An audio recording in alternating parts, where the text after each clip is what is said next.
रहीम अस्सलाम वालेकुम। अच्छा मौसम हो बारिश का या पिकनिक हो, सबका बारबेक्यू का बड़ा दिल करता है। आजकल हम लोगों का भी बारबेक्यू बहुत फेवरेट चल रहा है।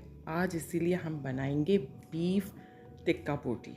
बहुत मज़े की होती है, बहुत अच्छे इंग्रेडिएंट्स लाइक ये कि सिंपल इंग्रेडिएंट्स है जो सब घर में अवेलेबल हैं। मैंने बीफ लिया है, बीफ की जो बोटी करवाई है वो मैंने तकरीबन दो इंच बल्कि 1.5 इंच की एक बोटी होनी चाहिए ताकि आप सीख में उसको सही से पिरो सकें। उसमें मैंने लेमन जूस डाला है, अदरक लहसुन डाला है, ये मैंने इसमें दही डाला है, ये ज़ीरा पाउडर है, इससे फ्लेवर बहुत अच्छा आता है।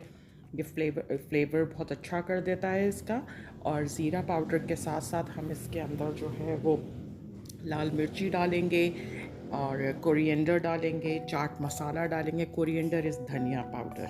चाट मसाला डालेंगे और चिली पाउडर डालेंगे, चिली फ्लेक्स भी डालेंगे इसके अंदर हम, क्योंकि ये थोड़ा मिर्ची वाला होगा तेज़।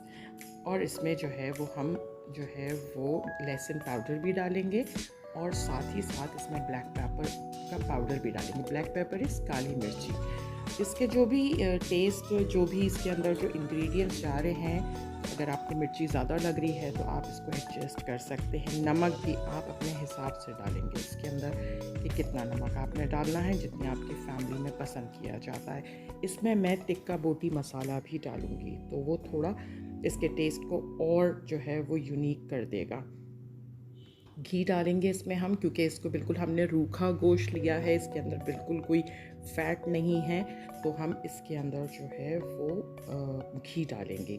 पपाया जो है ये मैंने पीस के रखा हुआ है। पपीता पेस्ट जो है ये तकरीबन 2 से 3 टेबल स्पून जो है वो डलेगा, बिकॉज़ बीफ जो होता है वो थोड़ा हार्ड होता है, थोड़ी देर में गलता है, तो इसको मैरिनेशन का टाइम भी हमें ज़्यादा देना पड़ता है। ये देखें बोटी का साइज़, ये बिल्कुल क्यूब्स बने हुए हैं और लाइक इसका साइज़ भी 1.5 से 2 इंच के अंदर अंदर है।